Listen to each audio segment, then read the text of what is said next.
Hello, lovely people. Welcome back to AfriScope TV. As usual, this is a platform where we share um, insight into what is happening to the African family worldwide and including Africa. That is why we are called African Scope or AfriScope. Welcome. For those of you who will be watching later, make sure you like this video, subscribe if you haven't yet, and share to your various communities so that we can expand our reach. Once again, welcome back to AfriScope TV. Af- this is supposed to be like a reaction to what is happening, the news, that's happening uh, currently in West Africa. Um, Back in the days where we used to talk about the scramble of Africa as a history, now we know for a fact that neocolonialism is rife in Africa. Um, in fact, I'm trying to wrap my mind around a whole lot of things, but I will start here by saying, first of all, um, I've been studying trends about what is happening in West Africa uh, concerning politics, concerning social welfare, unemployment, and whole lot of things. These are some of the, if you watch my previous shows, these are some of the topics that I brought up. But this one is a reaction to the recent gifts, the so-called gifts, which I know for a fact that they are strategic gifts, or we call it, as somebody will say, strategic philanthropy, which is occurring currently in West Africa. EU delivers 105 military vehicles. Yes, EU delivers 105 militarized vehicles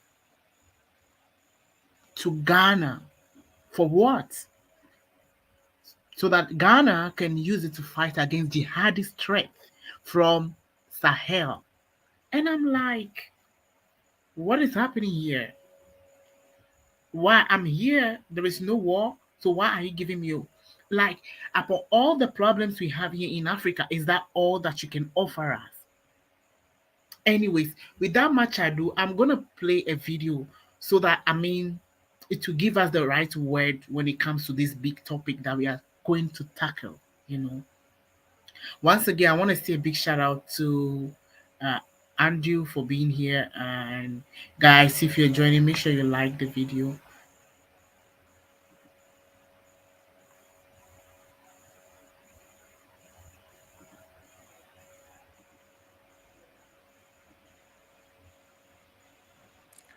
Now let's turn our attention to West Africa. A different war has been playing out here. A terrorist insurgency, especially in the Sahel region. It is just south of the Sahara Desert. Terror groups have been active here in Sahel for years now. Set new targets. They're eyeing the coastal nations below the Sahel. These are relatively peaceful countries. How do they plan to defend themselves? Europe has offered to help with more weapons. Europe wants to arm the coastal nations in West Africa, and this weekend the EU took a step in that direction. Today, we come together to officially unveil a generous donation of by the European Union to support the counter-terrorism efforts of the Ghana Armed Forces. The focus is on Ghana. The European Union has sent 105 armored vehicles. Now, Ghana is a nation in West Africa. It's a country of about 34 million people. It is also one of the richer nations in terms of GDP. Its nominal GDP is $76 billion. It ranks 11th in the continent of 54 countries. Ghana is also rich in resources. It is one of Africa's largest gold producers. Other major exports are cocoa and crude oil. So, in theory, Ghana is better off than most nations in West Africa. In fact, most of the countries along the Gulf of Guinea are resource rich. which may be why Europe wants to ensure that they remain stable. The armored vehicles to Ghana are part of a broader outreach, a broader military aid outreach. It's going to 4 countries in the Gulf of Guinea: Ghana, Ivory Coast, Togo, and Benin. They will all get military aid from the European Union, about $650 million in all. I think that we are all aware that the spillover of insecurity from the Sahel to the Gulf of Guinea is not a risk, it's a reality. It's like climate change. It's not something that may happen in 20 years from now. It's happening now. That was the EU Foreign Policy Chief Joseph Borrell. He says the spillover of terror from the Sahel is already underway, and that is why Ghana is preparing itself for the fight. But the country may be ill-equipped to keep extremism out for 2 reasons: its geography and its economy. Let's tell you about the geography first. Ghana is close to the terror hotspots in West Africa, the Sahel states. They touch Ghana's northern border. It is at the edge of the insurgency, and that's one reason why the country is on alert. The second reason is Ghana's precarious economic situation. We mentioned earlier how the country is resource rich, but that has not translated to a wealthy population. In fact, Ghana's people have been struggling of late. Last year, they suffered an economic crisis.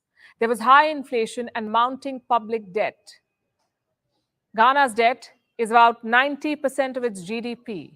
It got so bad that Ghana defaulted on loans to foreign lenders. This was last December. They defaulted.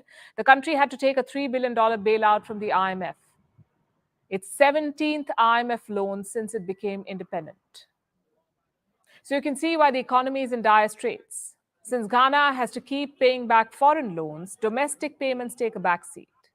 This leads to unpaid salaries and crumbling infrastructure. Last week, the country was plunged into darkness. Electricity was cut across Ghana. And remember, this is an oil and gas-rich country. Theoretically, it should not have any power problems, but it does. And they're expected to get worse in the years to come. This kind of economic crisis breeds instability, and terror groups use that instability to recruit people. The crisis in Ghana could be a gateway for the terrorists, which is why the EU is focusing on this country. The armored cars were just the military outreach. German Chancellor Olaf Scholz will visit Ghana tomorrow. It's the second part of his West Africa tour. The first part included Nigeria. Olaf Scholz went to Nigeria. He promised investments in the gas sector. He's trying to boost trade in the region. Both these strategies will help Ghana as well. But will this be enough to steady the country's economy? Will the armored vehicles be enough to prevent an insurgency? Guess we'll have to wait and see. We'll keep you posted.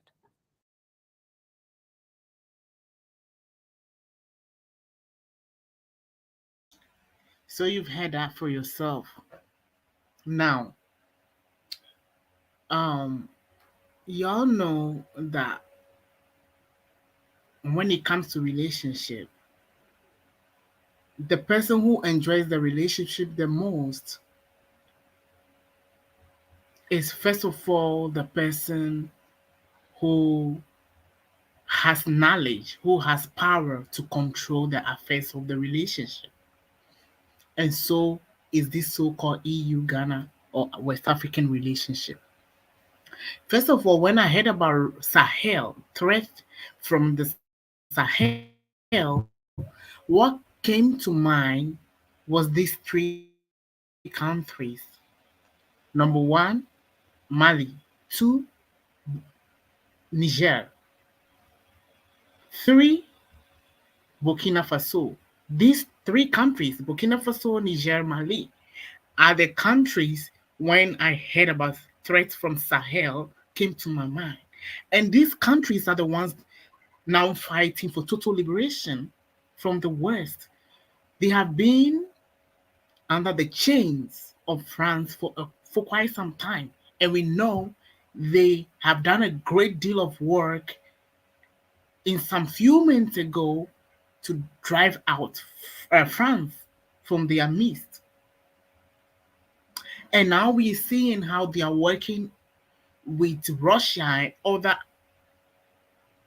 countries to resolve some of their problems, domestic problems or national problems relating to energy and job creation and roads development and more. So, why would the EU rush to donate to West Africa and not them, the Sahel? Accordingly, the jihadist group, who are the jihadist group? Of course, if you don't know about jihadi groups, you can go and research about them. They are so-called Islamic State, uh, people who wanted to promote their nationalism through Islam. Basically, they want to use Islam as a way to run their state or the country, and it often comes with violence.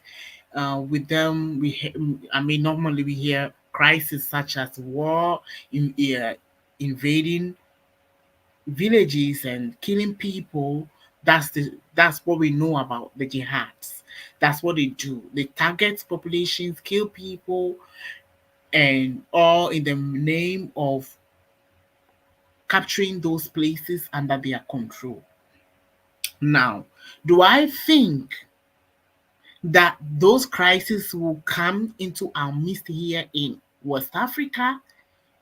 No, that's a total no for me. So, to me, I am just seeing a level of toxicity here that they don't really care much. EU doesn't care much about the future of West Africa. They only care about jihad, or what do they care about? Because we know for a fact I don't like war. I am totally opposed to war. And so, upon all the good things that you can give to West Africa, is it military aids? Now, we'll come to the reason why I am not comfortable with people who will come to donate arms and ammunition or military supplies to a group of people, all in the name of promoting military. No, the most better form of security doesn't come from those things. They rather aggravate tension, they rather aggravate conflict into wars. That's what it is. Military aids or whatever they call, they don't create peace, they create war. Now, we need to think about the sources of war. What are we trying to solve here? What is the problem that the people need? What is the problem creating all this war? These are things that we need to focus on, not actually looking for ammunition to attack so-called jihadists that we don't even know of.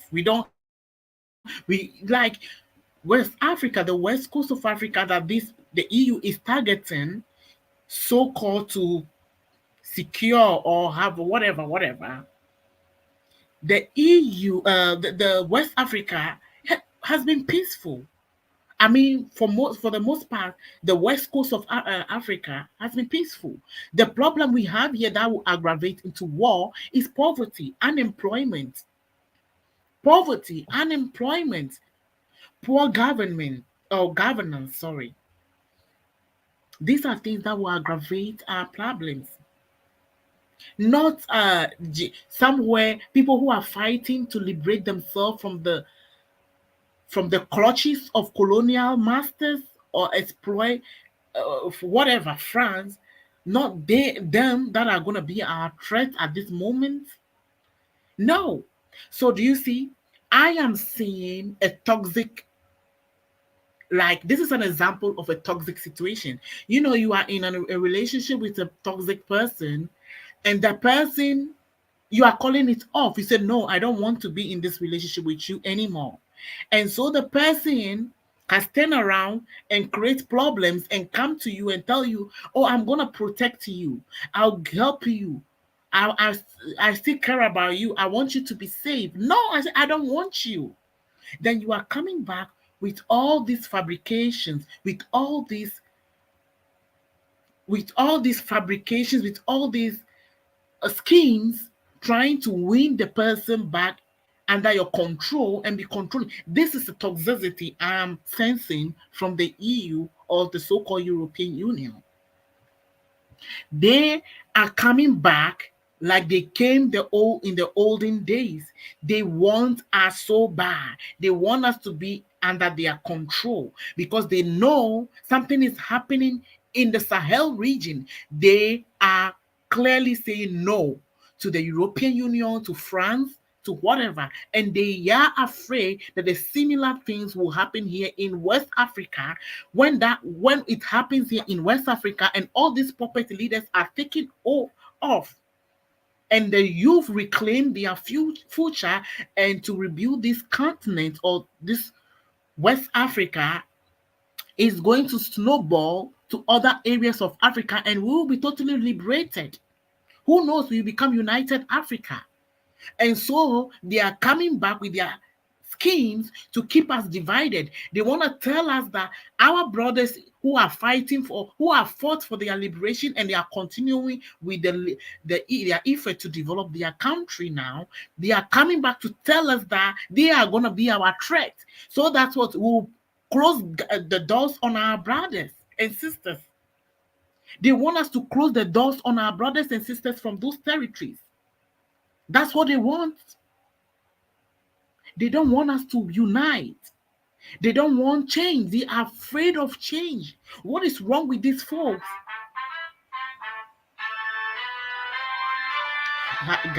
Give me a few seconds, please.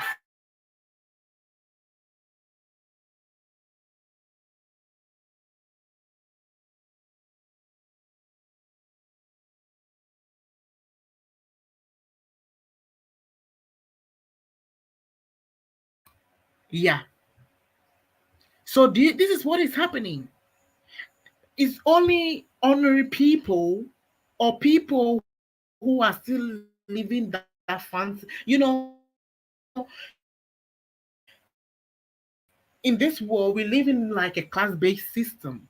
People who have been educated like I am know what is happening on the ground. But there are people who are working and yeah, they call themselves upper classes or whatever. They are living the life. They have the passport. They can travel here and there. They can get a visa easily and go here and there. So to them, they are living the globalized lifestyle. They don't care much. They don't really know. Whatever the EU or the so-called authorities say means is the best. Is the best because they are enjoying from them. But for some of us, for about the 19 something percent of us in Africa who don't have that ability, we know what is happening on the ground. We can tell the truth from the lies.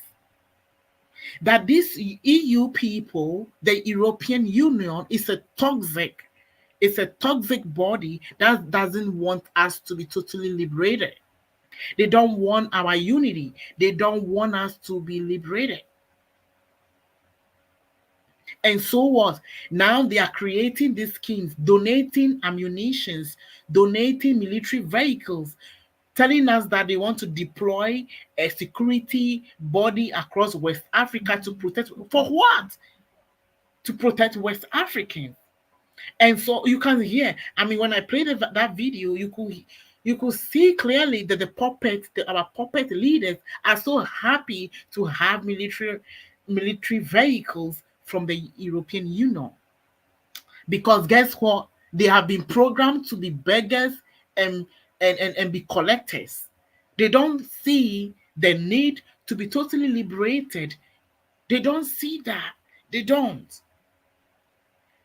And so somebody will tell you that somebody who has fought for their liberation against them, they don't want them, the so-called European Union. They know who they are. They know how toxic they are. They are vampires. They are blood suckers. They suck the blood. They like to suck the blood and the life out of generations. Today we are suffering here in West Africa, not because we are meant to suffer. It's because of things that happened in the past. It was the same generation of these people, and now they don't want us to be liberated. So guess what? They are using the Sahel that have fought so far for their liberation their liberation against us now. They want to tell us that don't let them come to you. They want us to close the doors. Yeah, that's what they want us to close our doors against our own brothers. Because guess what? If you isolate them, then they will also go back and be pleading for what? Aid from them. They want them to come back to them again so that they can control their resources, control their economy. And so they know that they cannot do that. So they have to rush to West Africa doing this strategic philanthropy so that they can hold us back in place so that we cannot lose from them. Because guess what? We, the youth here in West Coast of Africa, we are sick and tired. Nigerians are tired, Ghanaians are tired, Togolese are tired, Sierra Leoneans are tired, Guinea, Gambians, whatever. They are all tired of our puppet system. We want to be free. We want a secure future for ourselves and the next generation. We are crying out loud. And we know what unemployment is. We know how it feels like to have all the skills, but it's like you can be employed because guess what? Somebody is saying there's no money to pay you. Or to have all the skills, but you can't get jobs. And you can't even travel out because guess what? You need money to travel.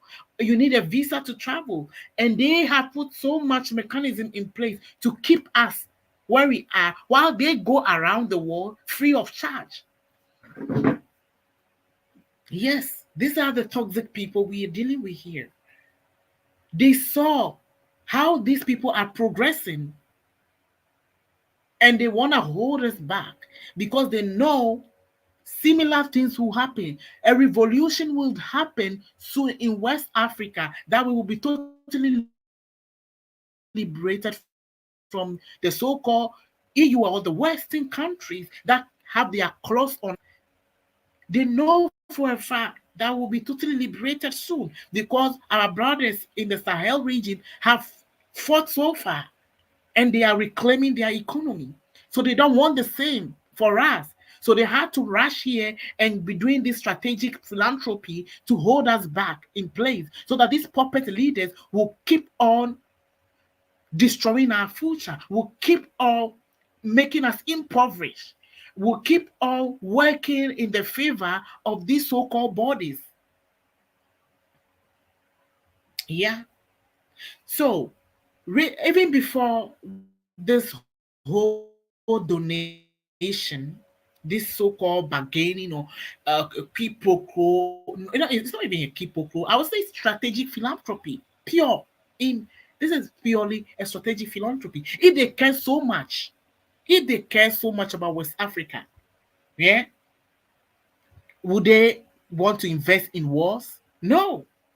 Violence is not the answer to any problem like that. If they are so much concerned about our security and stability, they should be so much concerned about the security and stability of the north, of the Sahel region as well. If they are so much concerned about our safety and security, they will do better by what? Letting us live in peace. By not what? Plotting people among us. By not supplying ammunition to the so-called jihadists that they call. Let me tell you, these are the same people creating the problems. Welcome, African Caribbean Diaspora Talks. The same person creating the problem is the same person. Yeah, the same person creating the problem is the same person coming back to say, I'm trying to help you solve the problem. No. Who, when they arrest the so-called jihadists, the so-called whatever, the ammunition that they use, where is it coming from? Is it not from them?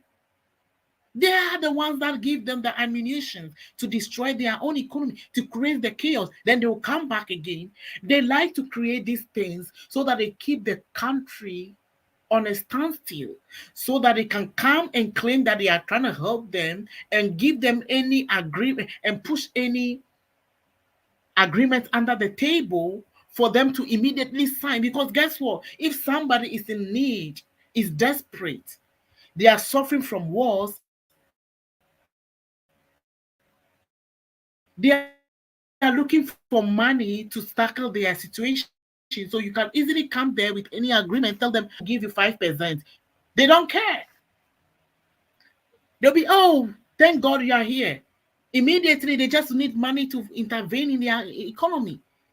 So basically, our people make hasty decisions, signing deals that wouldn't work in our favor, that wouldn't change the future of the so-called toxic bodies create in Africa. The so-called UN, the so-called European Union, the so-called whatever philanthropy body, they create those problems and then turn around with different organizations and come and say, we want to mine your resources, we'll give you this money. Because they know that they have already grounded our countries, then our people will immediately sign those deals just to what? Just to secure their economy, just to keep things running in their economy. Then we are back to square zero. I tell you today that West Africa is retrogressing. Yes, we are really retrogressing.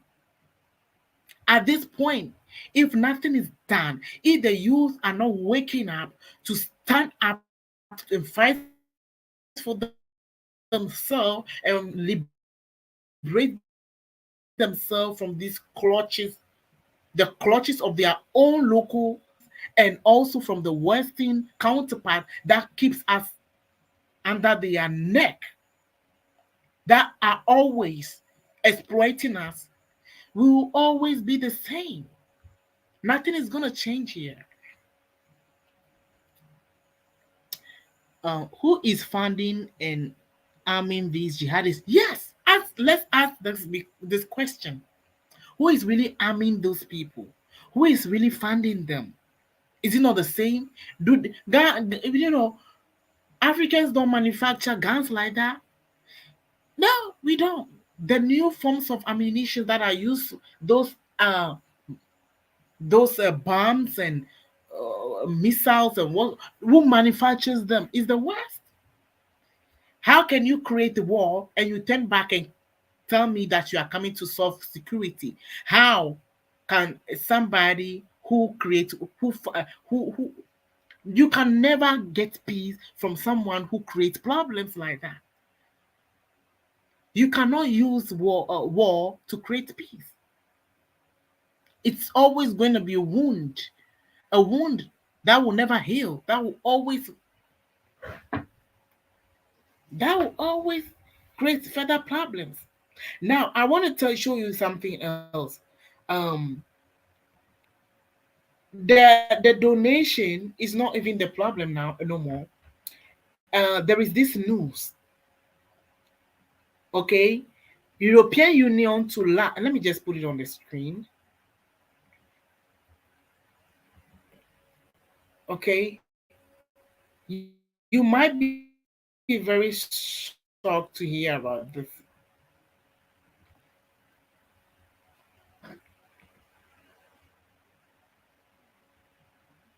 Guys, can you see this? Yeah. Can we see? European Union to launch civil military mission in West Africa. Yeah. European Union to West Africa. What is that? Guys, are we free? Are we safe?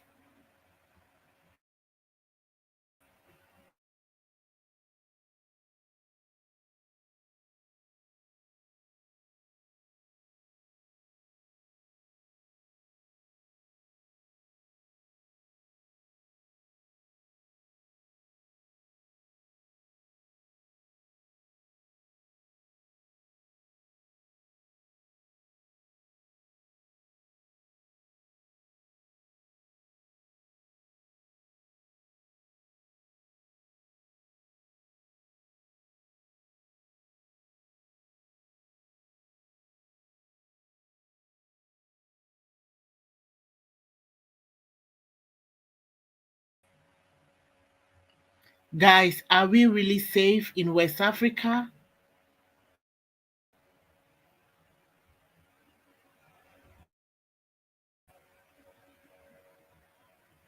Are we safe?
Guys, are we really safe in West Africa?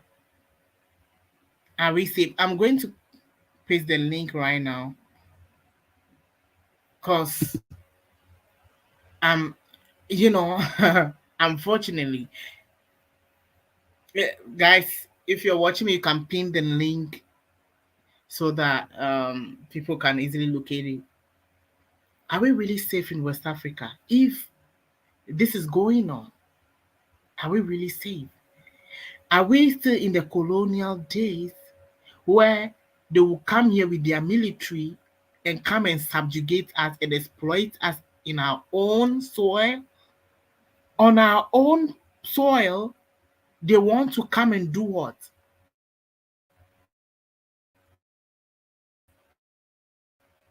Who is giving these people this? Go ahead.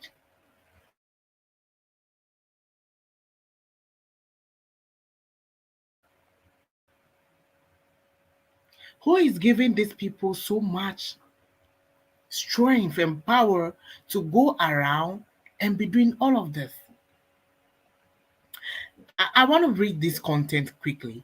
Military activity from extremist groups linked to Islamic State and Al Qaeda has rocked countries such as Mali, Niger, Burkina Faso in recent years.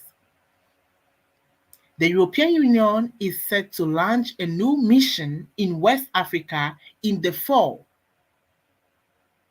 a combined military civil operation aimed to prevent instability triggered by jihadi groups. EU foreign ministers will announce the start of the civil military mission at a beginning. Sorry, the EU foreign ministers will announce the start of the civil military mission at a meeting in Luxembourg in October. The World Sonntag newspaper has learned. DW reports that the mission in the Gulf of Guinea in West Africa will be with police and soldiers deployed to Ghana, Togo, Benin, and Ivory Coast. The governments of Benin and Ghana have already sent formal invitation. The governments of Benin and Ghana have already sent in formal invitation. Look, I'm telling you, we have puppetism, a spirit of puppetism in in West Africa.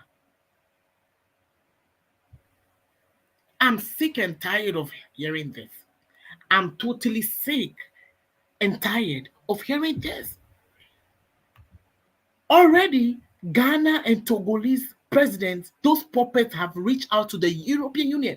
Look, why do you have military in your country? Why do you have police first? Why do you have that? Why do you have the police and the military? But you still want to go to the European Union and ask them to deploy their forces with yours? No, our people, what are they? Now they are coming to come down here and ground our countries more, and then they'll turn around and blame it on who? They want to bring those people here and create chaos here so that they can keep on looting from us. They want to come back here and loot from us. It seems their resources are running out. Unfortunately, their resources are running out. So they want to come back. And guess what? Our puppets are chasing after that. What are we going to do to these wicked African puppet leaders? How can we get rid of them? Because I'm sick. They are our problems at this point. They went, they sent them invitation to come. How? Then what about your own army? Why do you have army in Ghana? If the army is not active,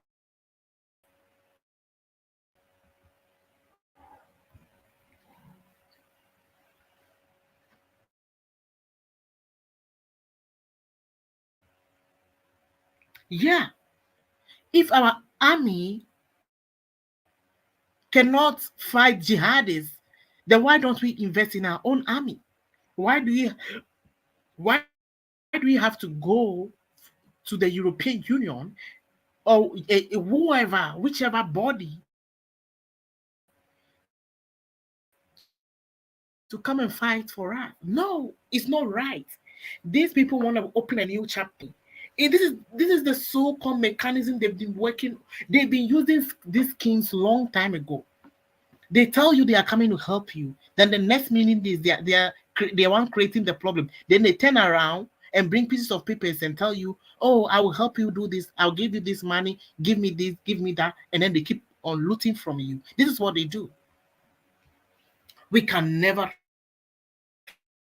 trust them. If you is a virus, the populism in West Africa is a toxic virus that affects the so-called democratic leaders. It's not enough.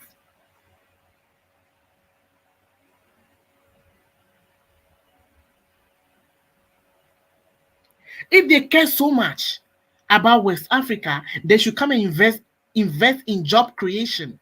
They will never ever come here and come and take our resources and take it to their own countries and add value to it and return it here and sell it for us at an exorbitant price. They will never do that.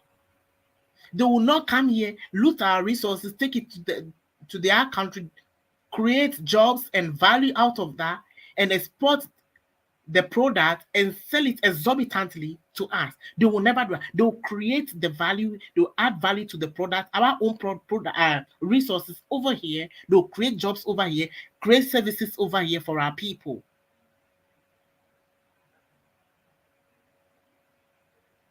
Yeah. If they care so much about us, they will care about our sustainability.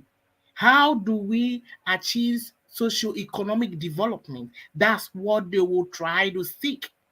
They will not try to infiltrate our own democracies. They will not try to come here and try to deploy their own military and supply ammunition, claiming the jihadists are coming to attack. For attack who? No, the attack we are having here is poverty. Poverty is the attack we are having here. If they care so much, that's what they want us to solve.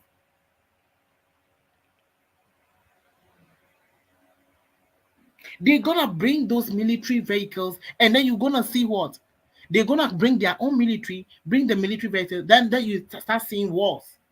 Then you start seeing, because what, the same person bringing those things is a way for them to come here under false pretense and come and donate ammunitions to the vulnerable and tell them they should fight against their own leadership or political system.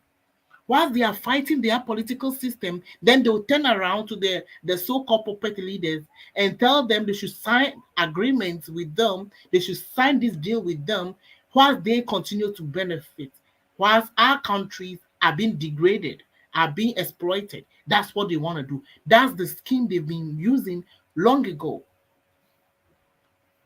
Everybody knows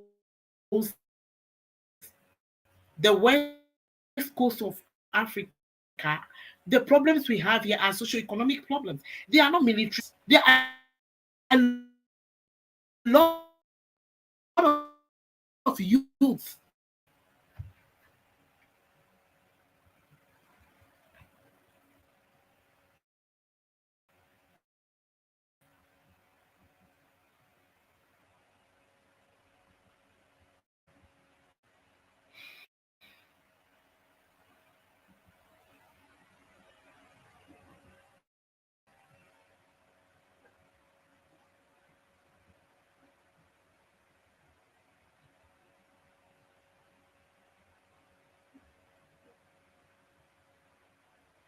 Yeah, there are a lot of youth around, a lot of, and I'm one of them, jobless, running helter skelter, searching for how to survive the next day. Guess what? A lot of them who want to join, a lot of, if they claim that we need to solve a jihadi, a so-called a jihadist problem,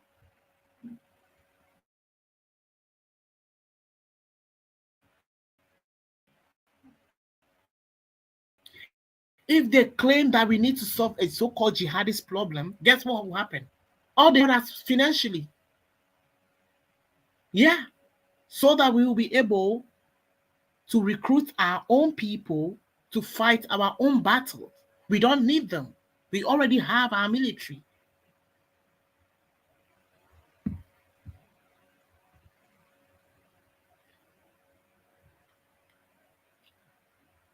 I refuse to be a puppet.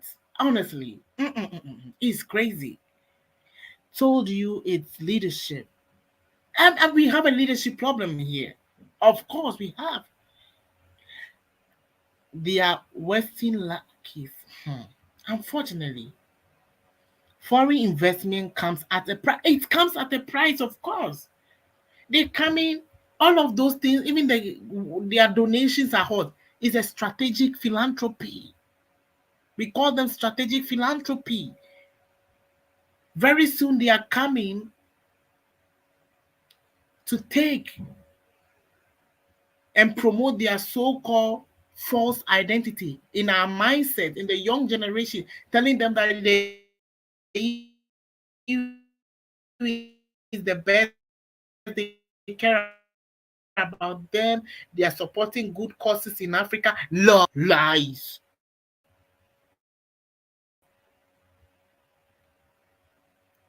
No, nobody really cares about the future of a black person in Africa.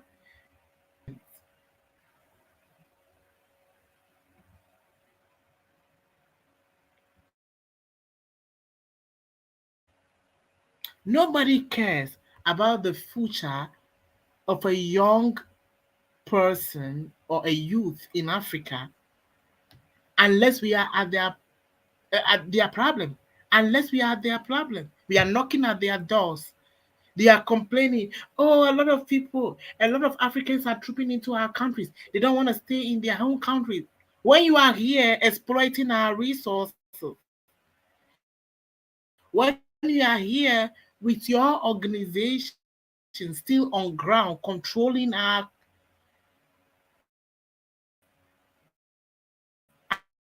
economy,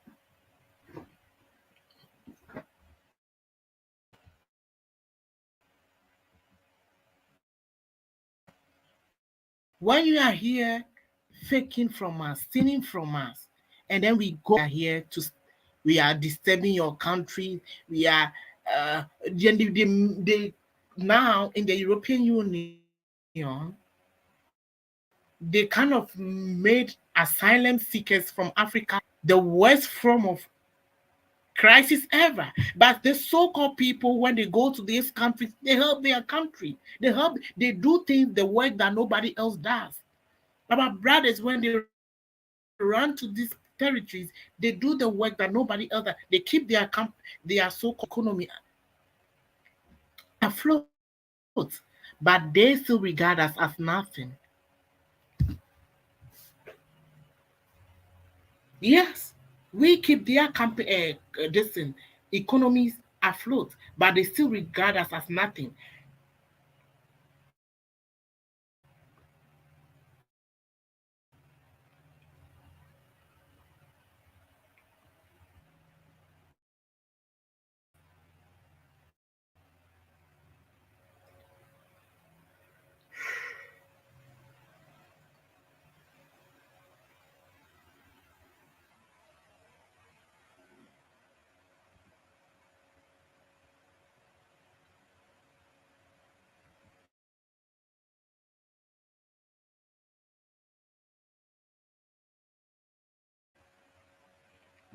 Sorry guys, I've been having some a bit of an internet challenge. Maybe I might reload the page again and see how well it will work. But yeah, why should they?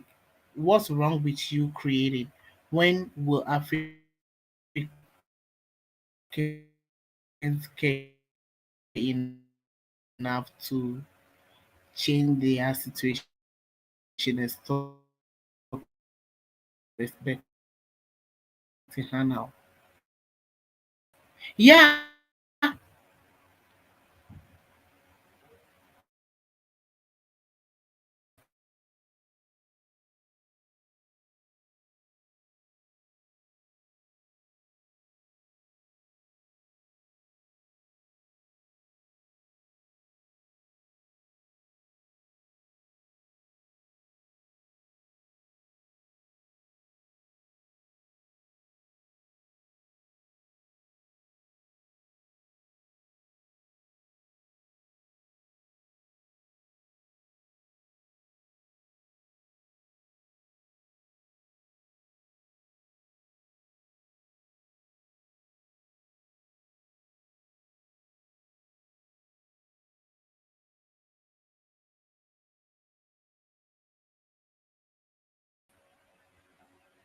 yeah.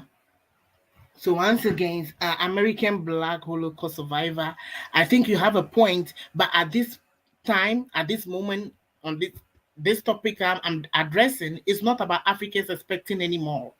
It's about a strategic giver coming to present gifts, all in the hope of still controlling the affairs of the continent as if we are still babies. Like we needed their military, we needed their support in some sense of the word. So it's not about Africans now going to take, it's them coming to give strategically and expecting us to do their bidding, to do whatever they want us uh, to do whatever that they will tell us to do. That is what I'm talking about at this point.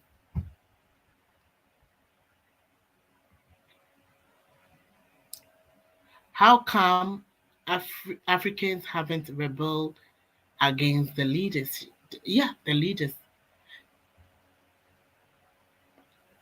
Yes, they create the refugee and asylum seekers. Then they turn back on, yeah, then they turn back against them and be like, oh, you are not supposed to be here. And they treat them like they are the worst form of human. Like, oh, it's sad. Creating refugees and asylum seekers. It's just not right. Totally not right.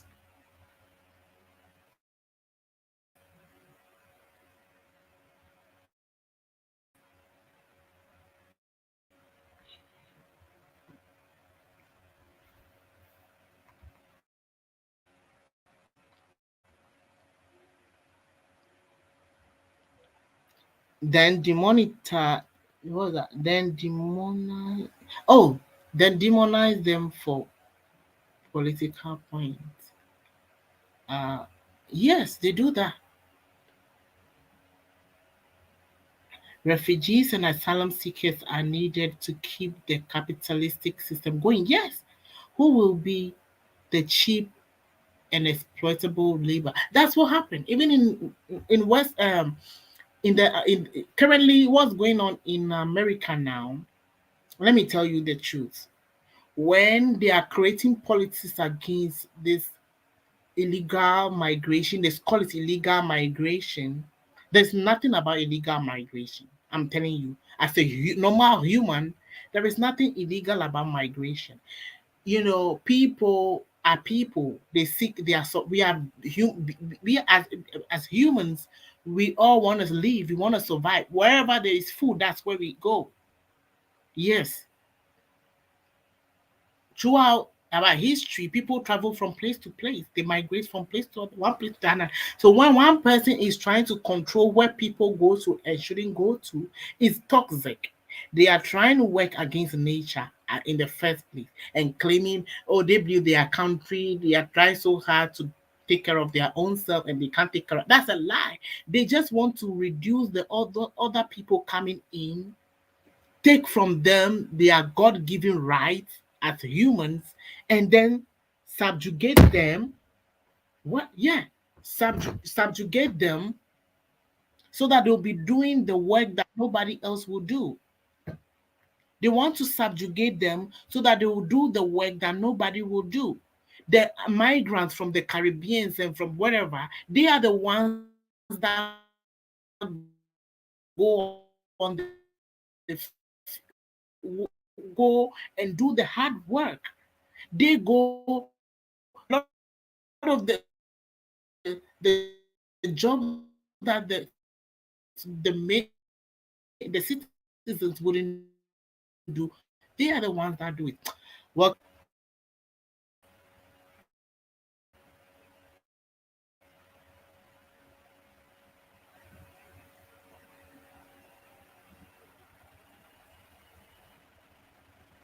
to the talking.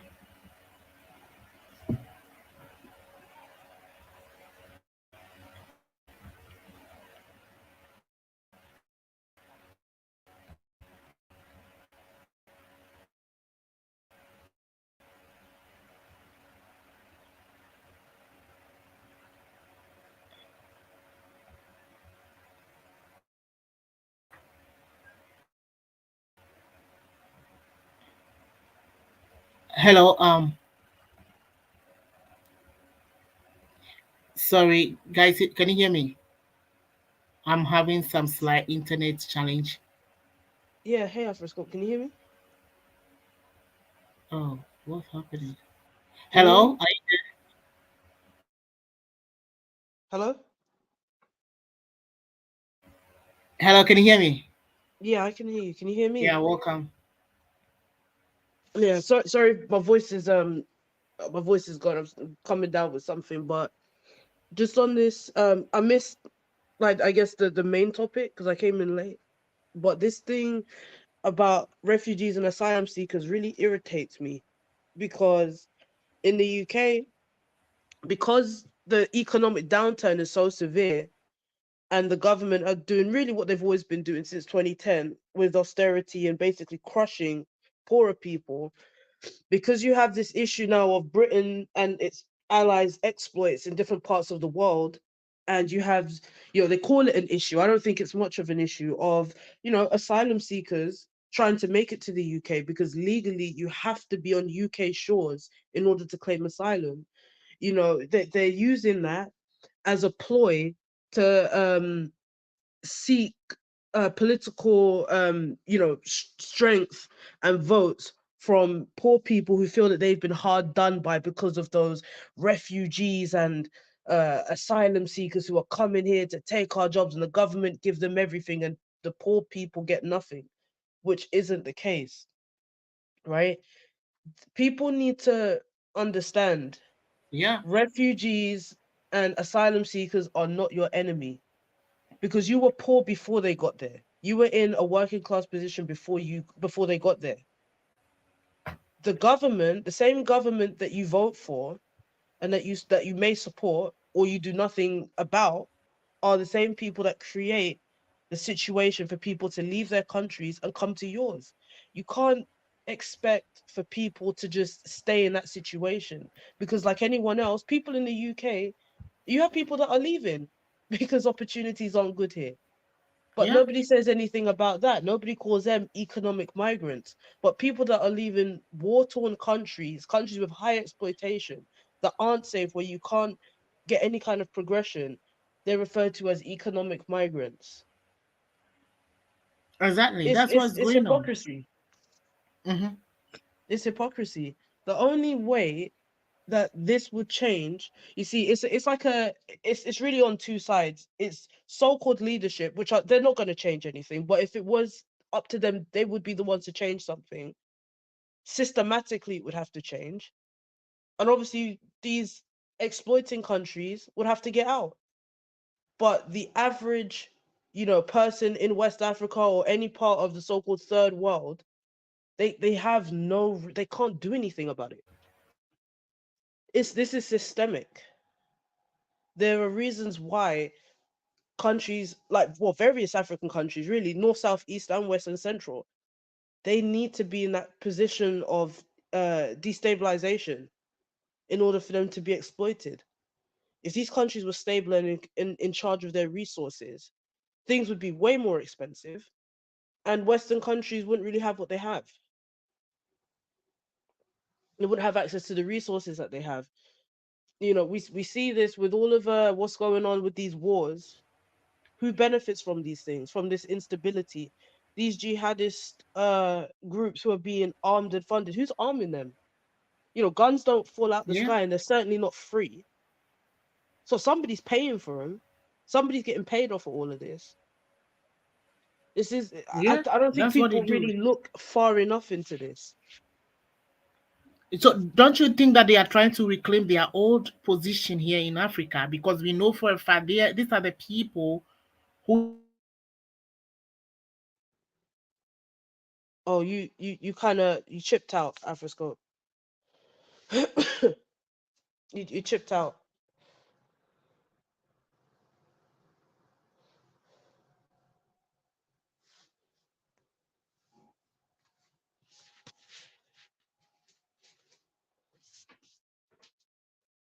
of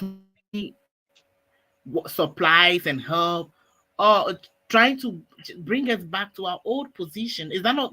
Don't you think this is what they are trying to do, so that they Well, can keep this it's in? not an Sorry. old position. It's not really an old position, and this is what people have to get into their head. As much as we want to talk about our countries being independent and having so-called democracy and leadership, our countries, even in the Caribbean and South America, like our countries haven't really transitioned from their positions in relation to Western countries. They have not. There is no real change here. Aesthetically, yes, there may be some change, but realistically, when you look at the grand scheme of things, our countries are still exploited for resources and labor and are used as Exactly. playing grounds for their wars. What's going on, to me, at least, how I view it, and I mean, the US has kind of, said this when it comes to the Caribbean, is that because of they feel threatened by China's influence and other countries' influence, who they feel are in competition with them. This is like a tug of war, and so they're trying to rein in on their subjects. Essentially, is what they're trying to do. So with Europe, and obviously, Europe having a much more direct involvement in West Africa, they're basically trying to make sure that that Europe controls West Africa, and trying to sort of ward off China and other powers and whatnot. That's how it seems to me. It's so toxic, and they are doing it so. It's so apparent. Like, oh, how can we just walk into a territory and be like, we want to launch what it is, what it claimed. They said launch a civil military mission in West Africa. And of course, our African leaders are granting them, yeah, are granting, inviting them to come and do that. Who does that?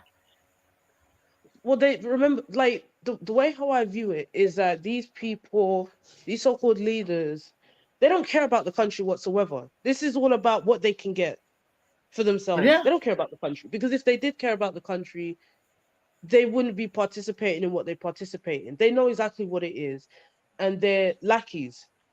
Like, this isn't anything far-fetched. We know this, that countries, European Western countries, will install leaders that they want to install, right? So they'll put yeah. somebody into power, and then until whoever they've put into power maybe has gone off the track of how they wanted them to go, then that's when they turn on them. That's when they become the evil dictator. But the dictator that they used to back before, who was oppressing their own people and robbing their own people and crushing their own people, now when it affects Western interests and Western pockets, suddenly they become evil dictator that must be crushed and taken out. You see, Mhm. this is what they support. So these leaders, they're just in for what they can get personally. They're not nationalistic. They don't care about the development of anyone else. They just Yeah, care about the development of their bank account. That's it. and we see them too. We see them. What they've been doing to us for generations. Ah, but it's so toxic. Like how this day and age you are still coming clearly to tell us that you are coming to protect us. How? Don't we have a military? We have that. If you care so much about that, do you know what? They know for a fact that what is happening in the Sahel.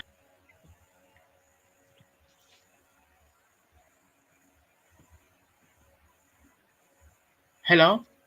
Yeah, they know Hello? that what is happening in hello. Yeah, they know that what is happening in Sahel, in the Sahel, where people, these three countries, Mali, Niger, Burkina Faso, have totally liberated themselves now, and they are now trying to secure their economy. They saw that there is a loophole that this might transpire here in West Africa, and they'll lose ground. All their so-called institutions that still loot, still gather the resources from this soil and take it directly to fund their development, it will not persist anymore. So basically, they are here to guard those. They are here to guard their institutions, so that Yeah, they wouldn't destroy them. So they can keep on that's all they exploiting care them. about. This is imperialism. This is Hmm. imperialism. Again, this is why I said that the position hasn't changed for West African countries, albeit really, so-called third world countries in general, right? Nothing has really Yeah, changed. So-called independence is, a little bone for the people to chew, to think that things have changed, to keep them ignorant as to what has gone on. Nothing has yeah, really changed. These countries are still colonized by by the West. We're still yeah, colonized. Nothing yeah, has really changed. And so, whereas you may not be, like, for instance, let's say, for instance, if you look at France, right? France has yeah, actual colonies still to this day. To be honest, a lot of these countries do. UK as well, still technically have colonies to this day, right? Like, you can look at, mhm, if you look at France, let's say, French Guyana or somewhere like that in South America, which is still part of France. They're still French citizens. I believe they use euros and things, right? Now, if yeah, you compare that to, let's say, somewhere like Mali, or somewhere that uses the West African franc, okay, they're independent countries in name, but they're still financially controlled by France, obviously militarily controlled by France, politically controlled by France. They're like shells of countries. They're just a country in name, but they're colonies still. There is no independence there. mhm, I'm sure any major decision would have to be ran by the French before anything is done. yeah. There is no real It's independence here. sad. This is imperialism. This is the highest form of the capitalistic system. This is what they're doing. They're Yeah, extracting for virtually for free. The lives of the people, they mean nothing to them. They don't care. You know, they talk about in one hand freedom and rights and whatnot, but they exploit child labor. They know that, you know, the extraction of resources a lot of the time involves the labor of children. You know, not safe for children. Children could die. They don't care because they just care about resources. But then, in the other hand, they want And to they'll tell you tell us about that freedom and democracy and rights. despite the fact that we are poor, our population is still rising. Well, yeah, and it's funny, right? Because they talk about they always like to use that as some kind of like a beating stick to say, oh, look at these people. All they do is have kids, have kids, have kids. There's nothing wrong with having a large population. The problem comes in where resources are made unavailable to people, Yeah. either by them not being able to farm for themselves, or you know, it becomes too expensive. There is nothing wrong with countries having population. I don't want to Don't have you their think we are really population. retrogressing at this point in West Africa? We are really, this is what I think. Sorry, say that again. Don't you think we are retrogressing? Yeah, this is regressive. Capitalism is regressive by nature. There's no progression in it. Imagine the richer these people get, the worse it gets for everybody else because we're constantly extracting any kind of wealth from as many poor people as they can. They're just constantly extracting from them. Take, take, take. It's regressive. All of Hmm. these so-called billionaires that you have, all of these, you know, businesses and whatnot. And why is where's the progression? Why is it that only those at the top are the ones benefiting from this? It doesn't work. This is a systemic thing. It's not just a case of, oh, it's just the leaders. It's bigger than them. They're just a Mm-hmm. part of the problem, but it's bigger than them. It's Corruption sad. is all a part of the system. It's not just, oh, if we Mm-hmm. hone in, you know, like the news coverage over here, when they talk about like a new leader in West Africa coming into power, they always talk about, oh yes, they're gonna solve the problem of corruption and corruption and corruption. Corruption is is just one small element of the bigger picture. You can have all the corruption eradicated that you, I mean, you can't, but if you were to do that, you still have the same problem. Corruption, Mm-hmm. eradicating it isn't going to put food in people's bellies and money in their pockets. It's just not how it works. It's Mm. not, the system is corrupt by design. Yeah. There is a this deal. I'm trying to get this news currently. It's a deal that Australia has with a mining deal that Ghana has. No, Australia has with Ghana. Why does Uh, Australia need to mine in Ghana? Australia has gold. Or maybe they've run out. Who knows? I don't know. But Australia has resources. Why do they need to come all the way over to West Africa? I mean, Australia is nothing more than a UK outpost. That's all it is. uh-huh. Just a UK penal colony.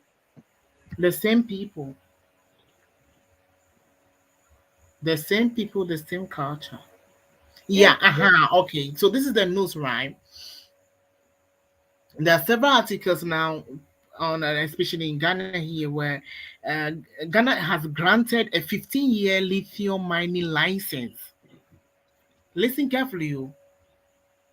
They have Ghana has granted a 15-year lithium mining license to Atlantic Lithium Limited, a unit of the Sydney-based company, as the West African nation positions itself to tap into the multi-billion dollar global industry. When they say things like this, right, it even hurts. What dollar do we? It's not for us. It goes back. Listen, the lease enabled the company to start constructing a lithium mine at a 43.6 kilometer site at Iwo, Iwoya in Ghana. in the country's central high-grade lithium in commercial quantities. The fiscal regime agreed between Ghana and Atlantic Lithium entails a 10% royalty rate and 13% compared with the existing 5% and 10% respectively for other minerals. So where are we going?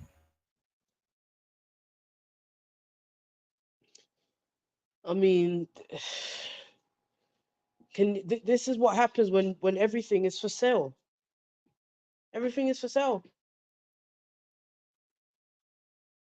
Nothing belongs to the country. They haven't nationalized the lithium. I know Bolivia, was it Bolivia or was it Mexico?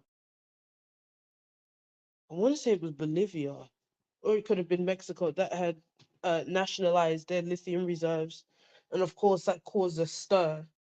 But they're taking control of their resources. This is what our countries should be doing. This is what West African countries should be doing. But this all feeds back to a systemic thing. If these countries started to take control of their resources, so you would see more you would see more wars, you would see even more instability. They require this instability in order to continue to take these resources. Once the government has no strength, it has no power, it can't control anything, who will control it? These private corporations, these foreign corporations will control it.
Hello, can you hear me?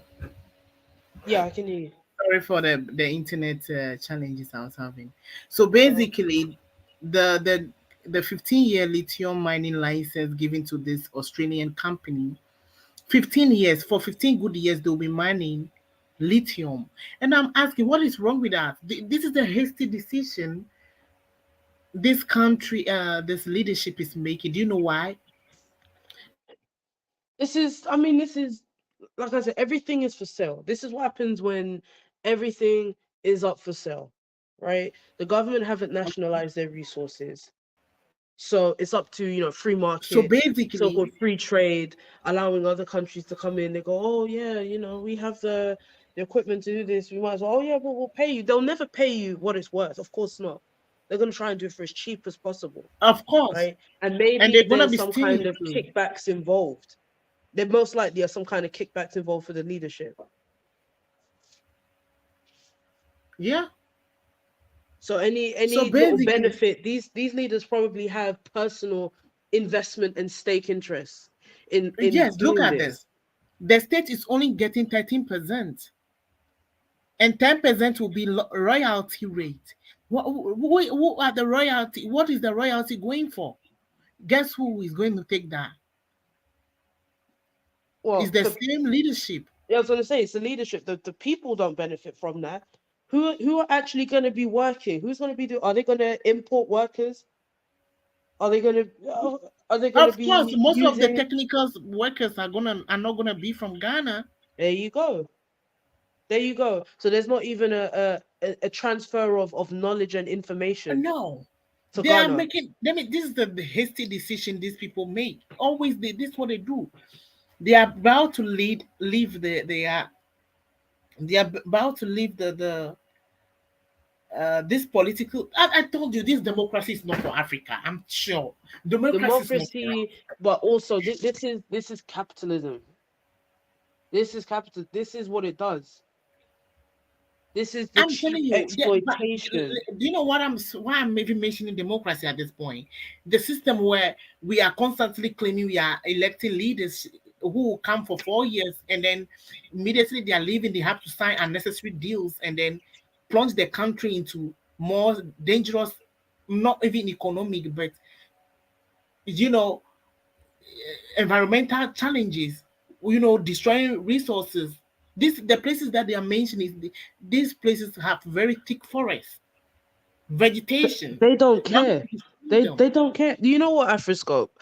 After their terms, are they really going to be living in Ghana like that? These so-called leaders, they're probably not. They'll do their time and then they'll probably leave.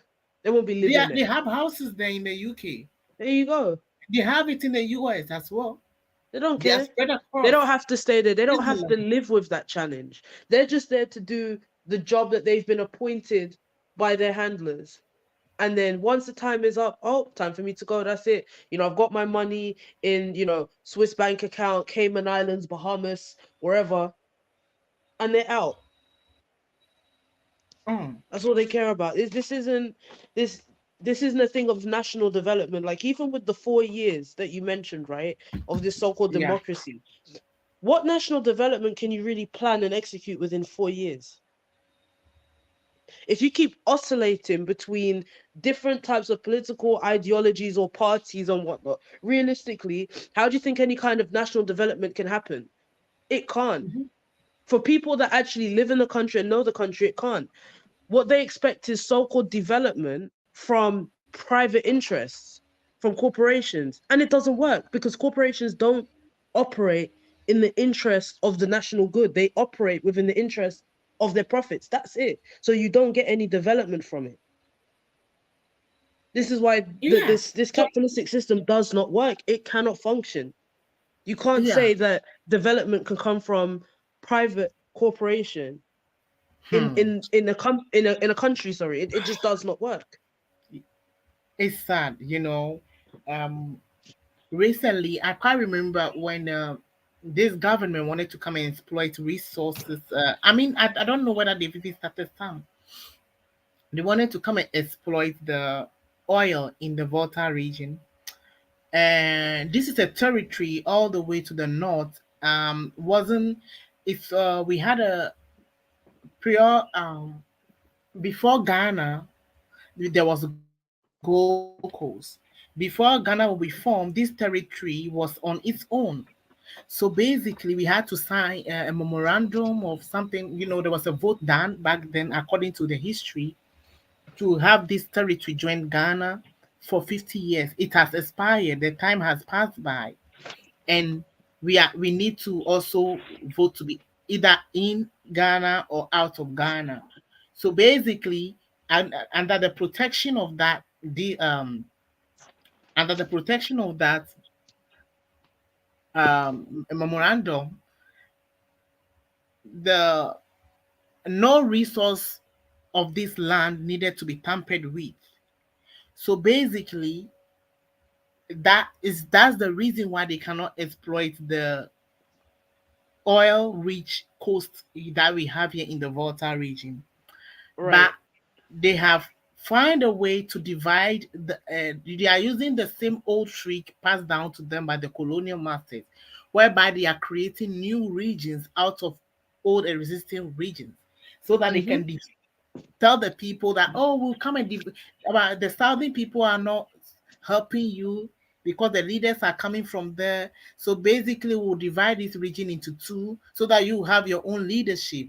Basically, trying to divide the people so that they can control each territory and keep looting Exactly. and signing these deals with these foreign entities whilst they exploit something that needed to be exploited by the to the benefit of our own people. We need to be the one to take dominion of our resources, mine them,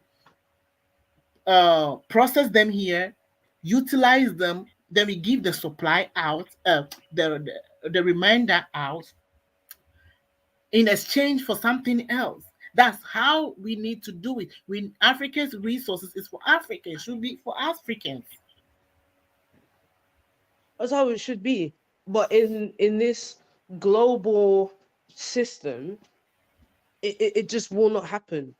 It cannot happen until these countries decide to change their policy and their system. But to do that, it's going to take a lot. It will take a lot to change that system. And you can just imagine, look at just the European Union alone. What would happen if you change the system? The US will get Yeah, involved as well, changing these systems, because they all benefit from this. They all benefit from the exploitation. Once you tell them, oh no, that's it, the tap runs dry, nothing more for you, or you have to pay us how we decide that you're going to pay us, they're not going to be happy. They're going to want to do everything that they can to destroy a more fair and what's the word, more fair, let's just say, for instance, just a more fair system that works in the favor of West African countries. They can't have that. yeah, unfortunately. So I think we are moving backward. This is what I thought.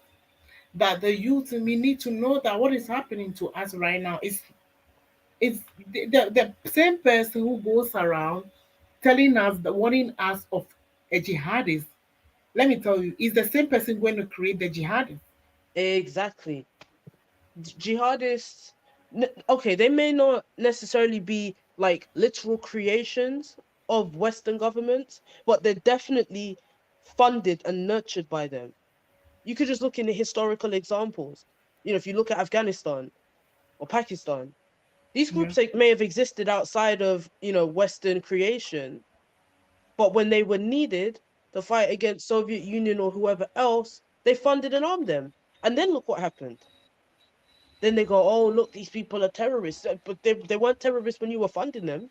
They were perfectly fine and allies when you were arming them and training them and giving them the leverage that they needed in order to, kind of grow further and further. After a while, maybe they didn't need them anymore.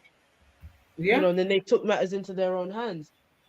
If we're gonna say that, oh, African nations are poor and so on and so forth, they don't produce anything. They certainly don't produce guns. So where are they getting these guns from? Guns don't fall out the sky, and they certainly aren't free. Yeah, exactly. You have to follow the So, money trail. mhm. And it's hard, it's tough, it's shameful, it's brutal to understand that we live in a world where our people still, I don't know where we are. There is something intrinsically wrong with our mindset. Unfortunately, which kind of world are Because we people are in? used to being exploited. This is what happens.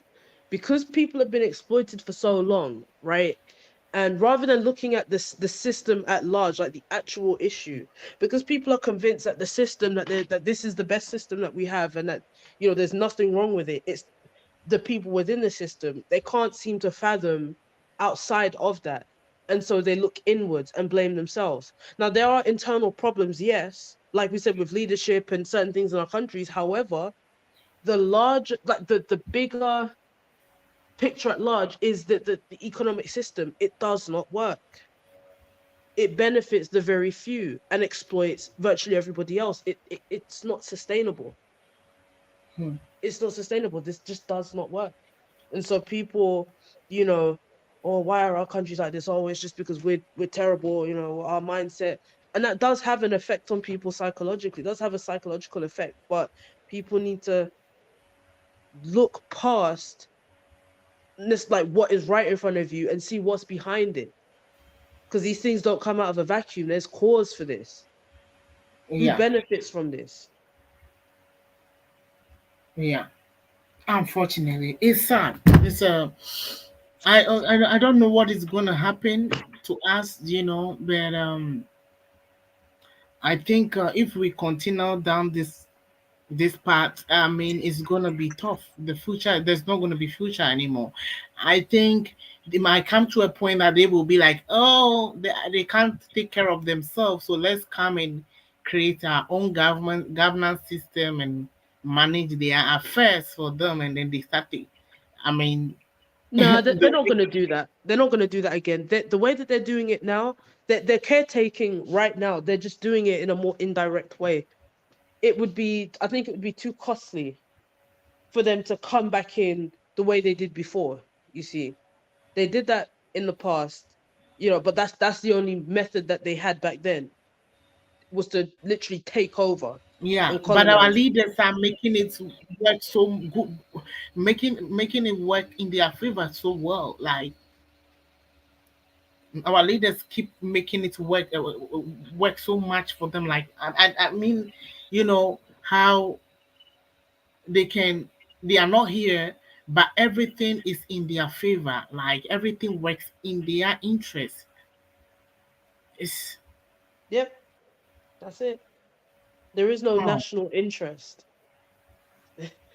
I mean, you live in Ghana. How often do you hear politicians or the president or anyone talk about national interest? no. There you go. There you go. You don't hear them talking about our interests, Ghana's interests, nothing. Same thing with the Caribbean. We don't hear, oh, the interests of our country, the interests of our islands. It doesn't happen because we don't we don't have our own interests. Our interests are the foreigners' interests. Yeah, they Whatever believe suits in those them. so-called tenets of the UN and European Union regulations and policies, and Yeah. they believe so much that, like, they take it like their Ten Commandments so much than the people We themselves. follow all of this UN garbage, but yet the countries who have the permanent seats in the UN, when they're ready, they won't follow those laws, and then it becomes contentious. Oh well, Mhm. we are following it, international law and all this nonsense that they're talking, human rights and all this nonsense that they like to spew. When they're ready, suddenly it becomes irrelevant, right? But let it be an African president or whatever, or someone else from a third world country, and then they're oh, the UN condemns them, and soon enough they'll be in the international, was it the Hague or whatever it is, Yeah. being convicted on war crimes or whatever the hell, and they'll be in prison.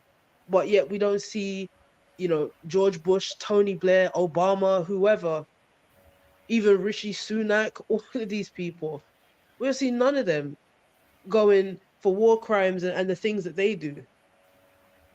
Hmm.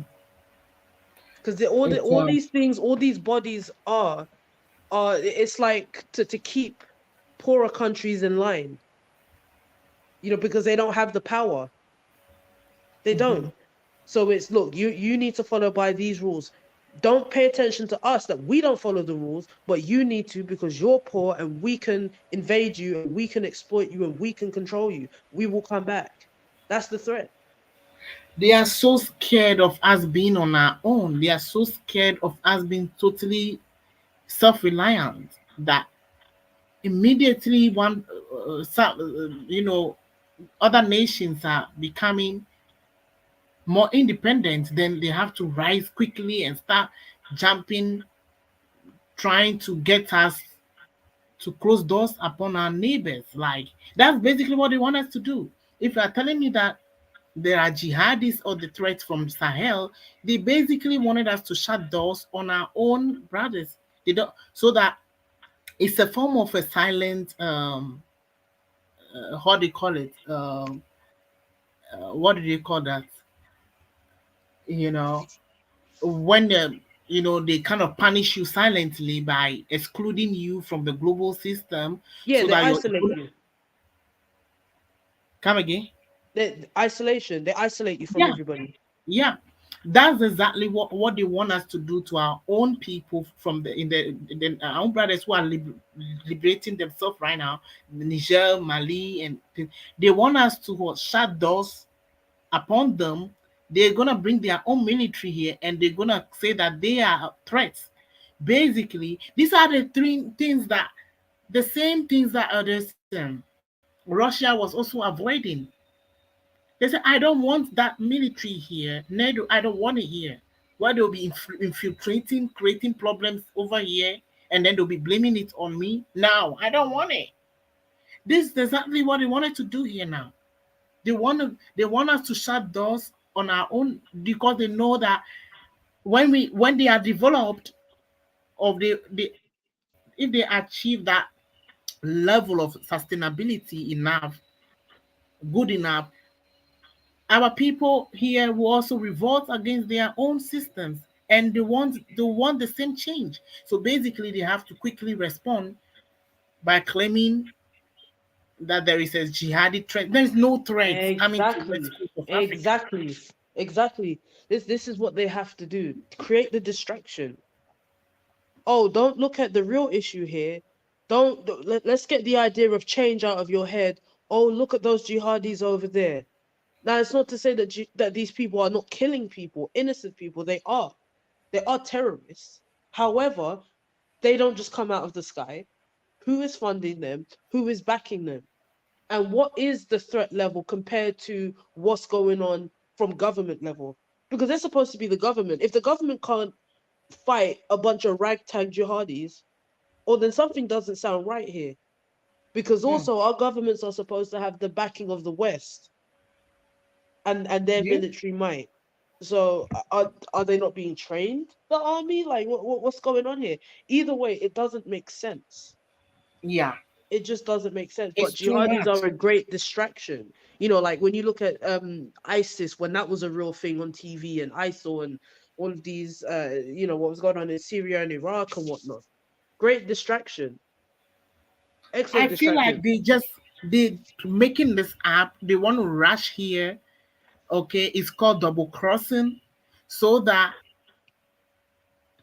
they create this false narrative that jihadists are causing this, jihadists are causing that. Maybe they are the ones funding people, creating the problem. Then they are the one causing it. I told you to shut the door on them, close the borders, so that their economy will plunge, because they are in these countries are landlocked.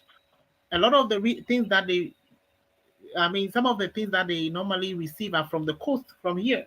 So basically, Mm, they are trying to shut doors on them. Do you see how they are doing? yeah. And these things just don't come out of nowhere. I'm sure these governments are just as complicit in arming and funding them. They just look the other way. Yeah, because it serves them. It serves their interests to keep the distraction going. So then the government can use that as oh look, you see, we're gonna handle the jihadis and whatnot. See, the government is doing this. Make sure that you vote for us. See, we're protecting you. It works in their favor. Hmm. Like you said earlier, like with Europeans, they create the problem and then Yeah. come in and say, we have the solution. And they benefit on both sides. Yeah. The government may not have necessarily created the jihadists, right? But they're in cahoots with those who fund and arm them. And then they go, oh, look, we're going to call in the European Union or whoever to come and fight these jihadists. And they get some kind of benefit from it, Mastermind. politically or economically. Yeah. So they are controlling the devil as well as the the angel or whatever. Right, right. They're good cop, bad cop. Hey, hmm, as a Ghanaian would say, it's a problem. Shout out to Janzola.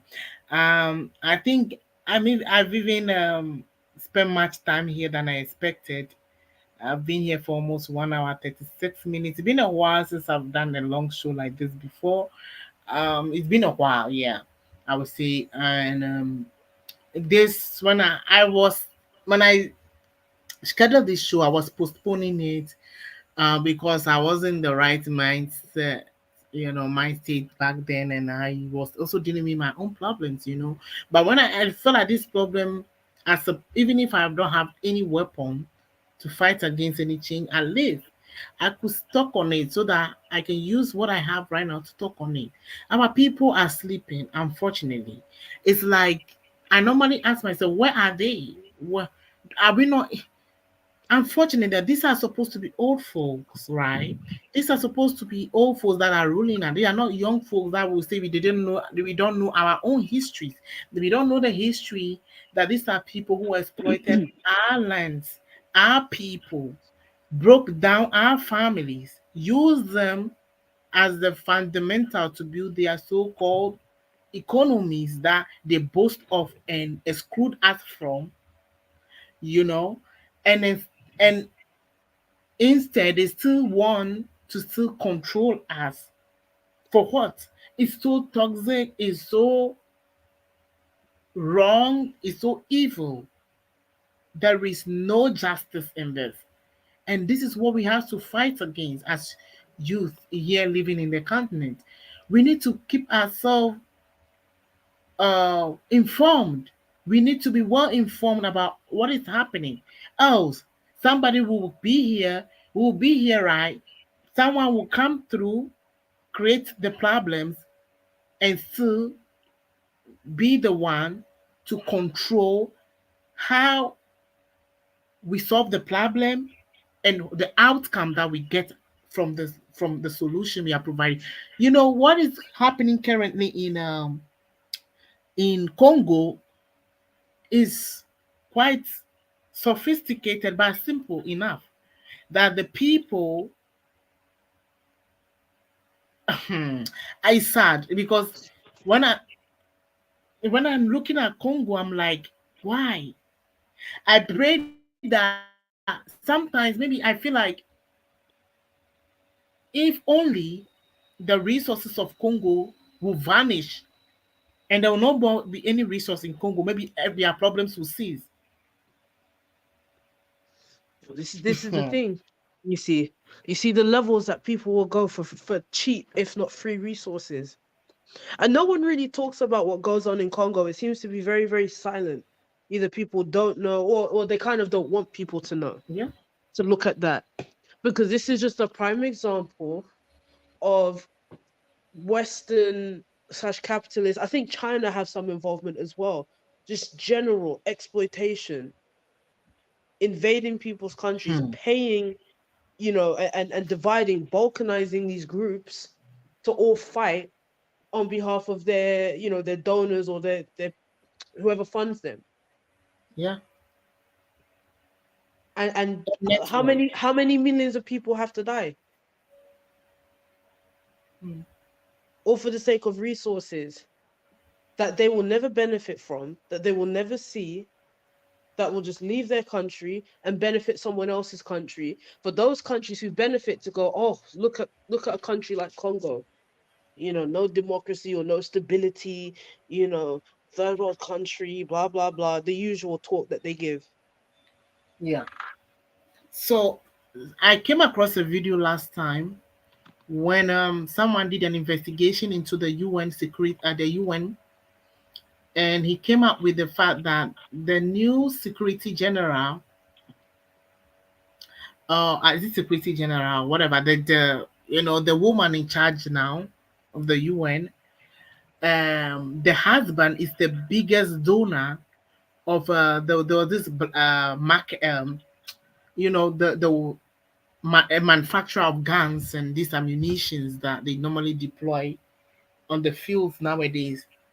The husband is the biggest investor in one of those companies. And so the so-called person who is promoting the peace will never stop the husband. Stop funding that. Do not fund those ammunition for the people so that they will not get the ammunition to be creating the problem, the conflict anymore. That woman could possibly tell the husband, do not do that anymore. Don't invest into that, so that people wouldn't be getting the guns and there will not be war. But they will not. No, So they you see won't, the because conflict they of benefit interest. from it. They this is how they make their money. This is exactly how, this is why it's a joke when people talk about, oh, the US is talking about stability, peace, and democracy, but their military industrial complex, they thrive off of war. This is why the US is always in a war, because there's money to be made. They Hmm. have unlimited budget, damn near blank check, take all their taxpayers' money to go and spend it on war, because these people want to get paid. Where's the money if there's no war? Mm-hmm. This is all a money thing. It's not, wars don't just out of the blue suddenly everyone wants to pick up arms and start shooting each other. This kind of stuff is manufactured. And I'm Wars are like, damn. manufactured. I mean, look When at I what's came going across on. that, I'm like, oh, this is purely a conflict of interest. You That's know, it. which kind of war are we in when the same person who we chose to solve a problem is also in relationship with somebody who is creating the problem? So it kind of look like a game. They're gonna sit down and be laughing in their bedrooms and be like, "Oh, those people are puppets. Look at the way we are turning them up and down and twisting them left and right." To them, it's a play. It's a game. That's all that it is. When people think that this political party is different from their opposition, they're just different on the surface, and behind closed doors, they're shaking hands and giving each other high fives. Yeah. They're no different.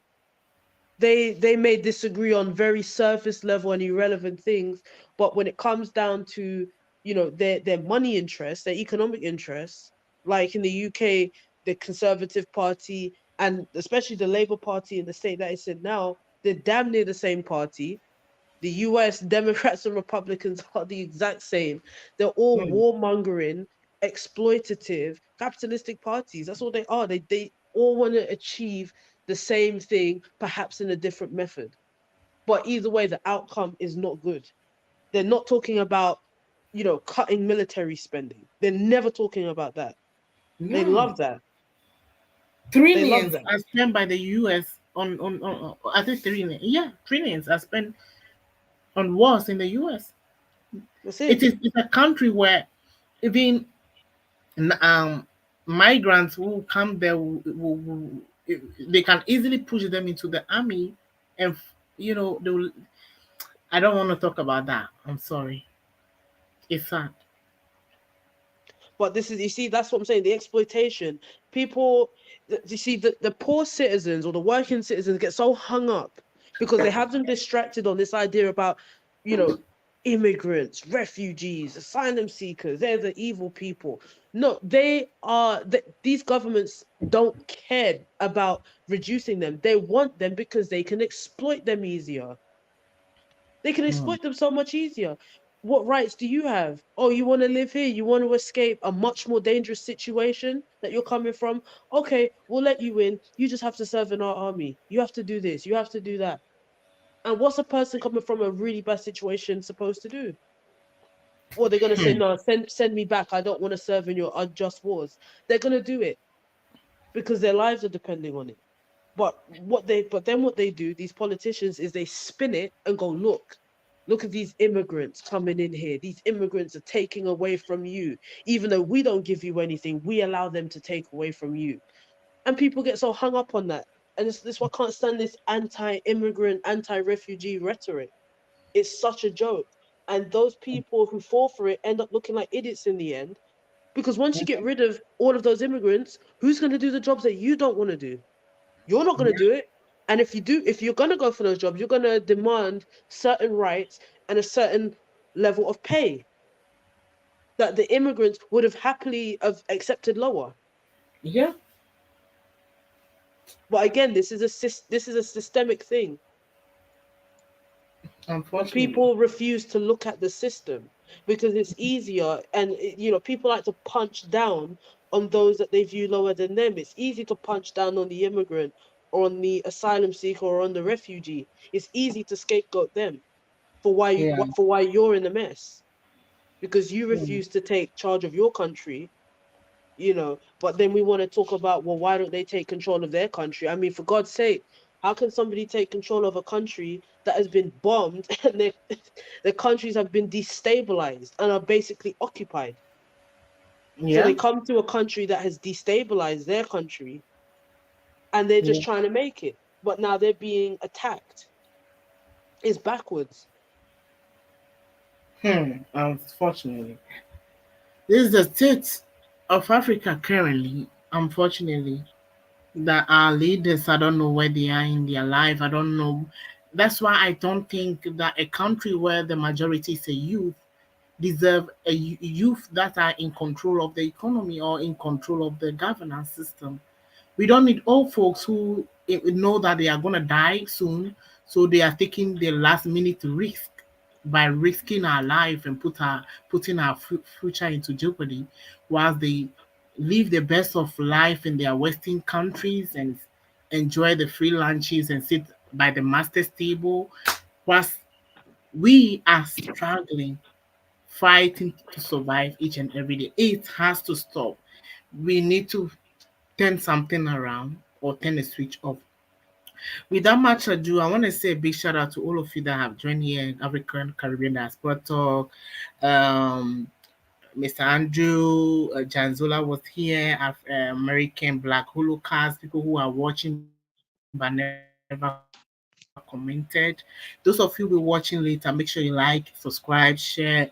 Let's keep this community active. I mean, I don't know how this is going to go through, but I believe that we need to spread the good word. I don't know, my people here, unfortunately, not a lot of people are aware of the global politics that is in play. They know that they have problems here in the economy. We know that we are dealing with problems, but a lot of people are not aware how things are so much connected, and that is why we need to also talk about this sensitive topic in the first place. Thank you all for being here, and see you on the next show. But before I go, do you have anything else to add? African Caribbean as thoughts. Um, I mean, people read books, question the system that you live in.